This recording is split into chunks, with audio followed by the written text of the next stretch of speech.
I remember the exact moment everything shifted. My phone buzzed on the kitchen counter, her name flashing on the screen. Don't worry about dinner tonight. Something came up, I'll explain later.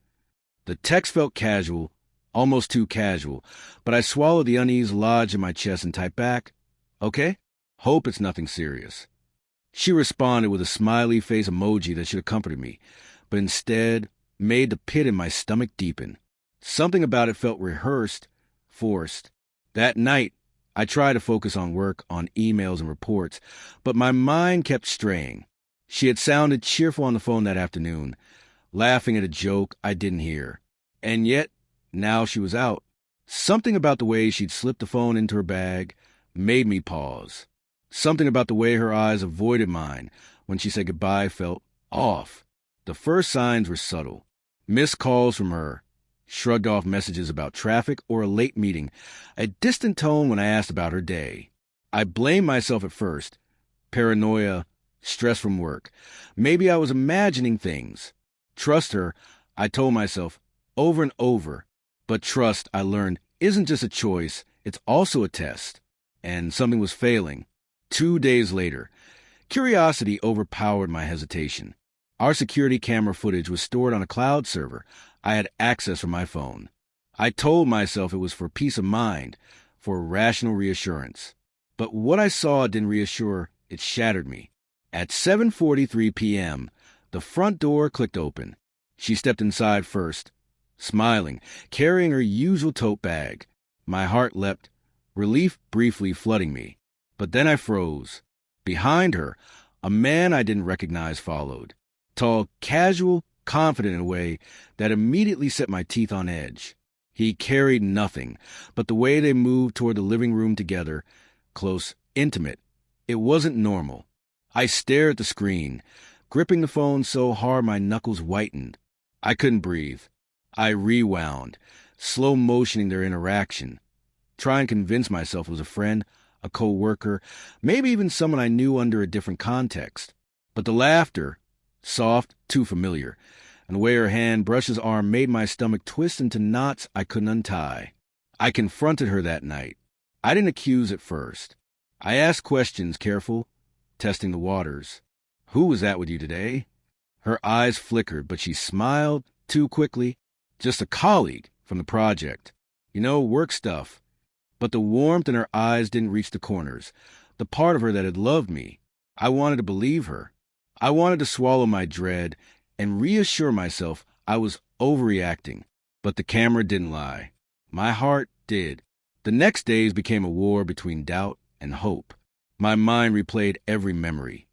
The quiet dinner when she had too many errands, the sudden late-night text that I never saw until she handed me her phone, the little half-truths disguised as jokes.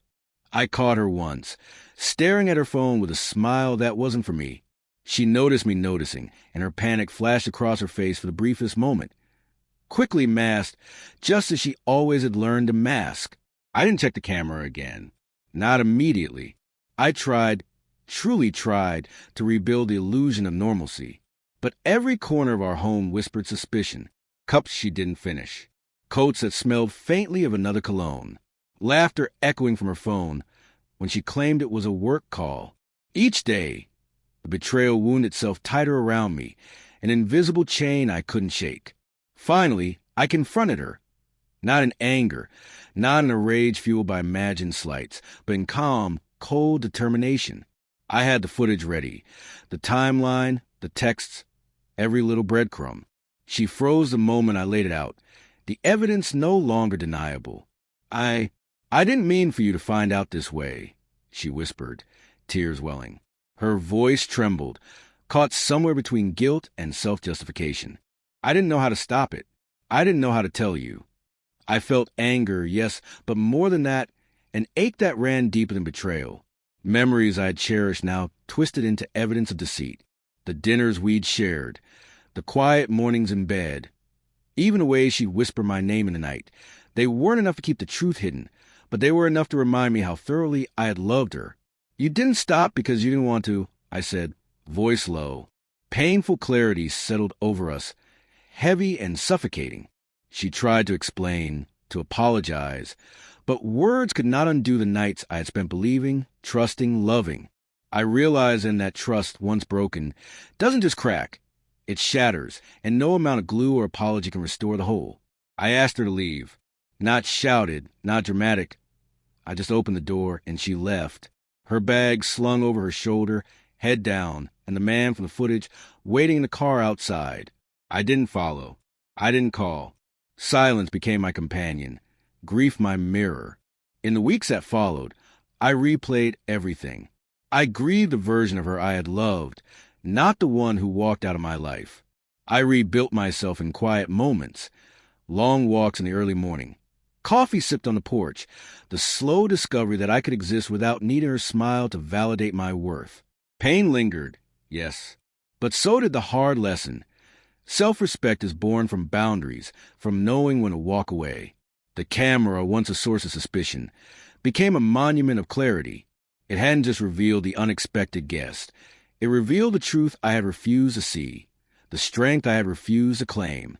And in that revelation, I found something I hadn't expected, a quiet, unshakable freedom. Even now, I pass the spot in the living room where I first saw him behind her, and the memory stings. But it no longer chains me. I survived the betrayal, and in surviving, I learned something neither love nor trust could have taught me alone.